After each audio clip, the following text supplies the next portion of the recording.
Hello friends, welcome to Classmates. चलिए इस video में हम लोग देखेंगे पार्सिंग क्या होता है। तो बेसिकली जब हम SQL क्वेरी चलाते हैं ओरेकल में, तो वो कुछ सीक्वेंस ऑफ स्टेप्स के स्टेप्स परफॉर्म करता है। ठीक है, एक के बाद एक जो स्टेप्स है वो परफॉर्म करने के बाद एग्जीक्यूट होता है। तो स्टेप्स क्या है हम लोग देखेंगे। पहले है सिंटैक्स चेक। तो सिंटैक्स चेक का मतलब क्या है कि जब भी हम कोई क्वेरी चलाते हैं तो उस क्वेरी के अंदर कोई भी कीवर्ड मिस टाइप है या फिर कोई भी मतलब सिंटैक्टिकली वो करेक्ट है क्या नहीं, वो चेक किया जाता है। फॉर एग्जांपल मान लो यहाँ पे सिलेक्ट स्टार फॉर एम्प्लॉय है। ठीक है, तो अगर मैं सिलेक्ट स्टार फॉर्म की जगह मैं फॉर्म लिख दूं, FORM फॉर्म, तो ये मिसस्पेल्ड हो गया। तो तभी ये क्या करेगा, तो ये फेल कर जाएगा क्योंकि सिंटैक्टिकली ये इनकरेक्ट है। ठीक है, तो उसके बाद क्या है सिमेंटिक चेक। सिमेंटिक चेक में क्या होता है, मान लो मैं जो भी टेबल या ऑब्जेक्ट को क्वेरी कर रहा हूं, ठीक है, उसका एक्सेस उस पर्टिकुलर यूजर के पास है कि नहीं वो चेक करेगा। ठीक है, अगर मान लो मैं यहाँ पे सिलेक्ट स्टार फॉर एम्प्लॉयज करता हूँ, तो ये यहाँ पे दिखा रहा है कि ये एग्जीक्यूट कर रहा है। फॉर एग्जांपल मैं यहाँ पे एम्प्लॉयज के बाद अगर कुछ भी लिख दूं जो जो ऑब्जेक्ट मेरा यहाँ पे है ही नहीं, तो यहाँ पे क्या होगा, यहाँ पे दिखाएगा कि टेबल और व्यू डज नॉट एग्जिस्ट। तो इसका मतलब क्या है, ये सिमेंटिकली ये फेल कर गया। ठीक है, उसके बाद क्या है, यहाँ पे shared full check. Shared full check का मतलब है जो भी मैं क्वेरी यहाँ पे चला रहा हूँ, फॉर एग्जांपल यहाँ पे मैं चला रहा हूँ सिलेक्ट स्टार फॉर एम्प्लॉयज। ठीक है, तो सिलेक्ट स्टार फॉर एम्प्लॉयज में जब चलाऊंगा वो चेक करेगा कि ये क्वेरी ऑलरेडी मेरा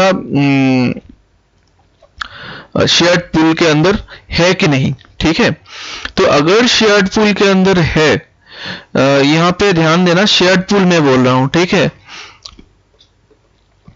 बफर कैश नहीं, बफर कैश में जनरली डेटा रहता है। ठीक है, तो यहाँ पे शेयर्ड पूल के अंदर वो पर्टिकुलर क्वेरी है कि नहीं वो देखा जाता है। ठीक है, तो अगर वो क्वेरी ऑलरेडी है तो यहाँ पे क्या होगा, यहाँ पे सॉफ्ट पार्ट्स होगा। सॉफ्ट पार्ट्स का मतलब क्या, वो ऑलरेडी इसको मेमोरी में ये क्वेरी मिल गया, तो यहाँ पे मेमोरी से वो पर्टिकुलर क्वेरी को वो एग्जीक्यूट कर देगा। ठीक है, उसके बाद तो ये यहाँ पे ऑप्टिमाइजेशन भी नहीं होगा, रो सोर्स जनरेशन भी नहीं होगा। ठीक है, तो वो हम देखेंगे optimisation and row source generation क्या होता है।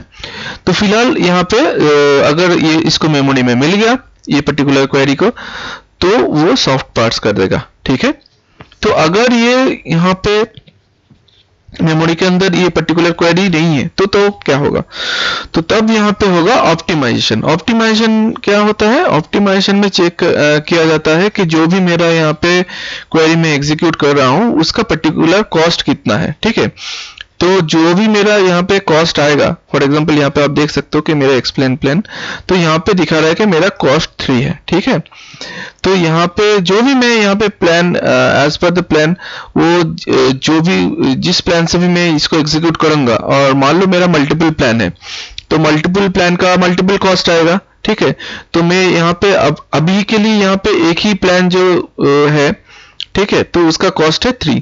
फॉर एग्जांपल मैं आपको एक सिनेरियो दे देता हूँ। एक टेबल है, तो एक टेबल को मैं दो तरीके से एग्जीक्यूट कर सकता हूँ। एक हो सकता है इंडेक्स स्कैन और एक हो सकता है फुल टेबल स्कैन। तो ऑब्वियसली फुल टेबल स्कैन में मेरा जनरली जो कॉस्ट आना चाहिए वो इंडेक्स स्कैन का जो कॉस्ट आना चाहिए उससे ज्यादा आएगा। ठीक है, तो तब क्या होगा, तब वो इंडेक्स के थ्रू स्कैन करेगा। ठीक है, तो ये जनरली ऑप्टिमाइजर का काम होता है। ठीक है, तो कौन सा प्लान के साथ उसको उस क्वेरी को मतलब एक्सप्लेन प्लान जब जनरेट करेगा तो वो कौन सा प्लान के थ्रू वो करेगा, वो यहाँ पे होता है। ठीक है, ऑप्टिमाइजेशन स्टेप में। तो उसके बाद क्या होता है, उसके बाद होता है रो सोर्स जनरेशन। रो सोर्स जनरेशन में क्या होता है, जब भी जो भी मेरा एक्सप्लेन प्लान रेडी हो गया, तो उसके बाद क्या होता है, वो ओरेकल एग्जीक्यूटेबल फॉर्मेट में वो कन्वर्ट हो जाता है। ठीक है। तो ताकि ओरेकल उसको समझ सके, अच्छा इस तरीके से इसको एग्जीक्यूट करना होगा, इस तरीके से टेबल को रीड करना होगा, वगैरह वगैरह। ठीक है, तो ये है रो सोर्स जनरेशन। उसके बाद क्या होता है, वो क्वेरी एग्जीक्यूट होता है। तो आई होप आपको ये सारा चीज समझ में आया होगा। और यहाँ पे जो मैंने जैसे कि बोला कि शेयर्ड पूल में अगर वो क्वेरी आपको मिल जाएगा, तो ऑलरेडी है उस क्वेरी, वो पर्टिकुलर क्वेरी, तो यहाँ पे सॉफ्ट पार्स होगा, अगर नहीं मिला तो ये हार्ड पार्स होगा। ठीक है, तो ये था पार्सिंग का कुछ फंडामेंटल कॉन्सेप्ट। आई होप आपको समझ में आया होगा। मिलते हैं नेक्स्ट वीडियो में। Thanks for watching.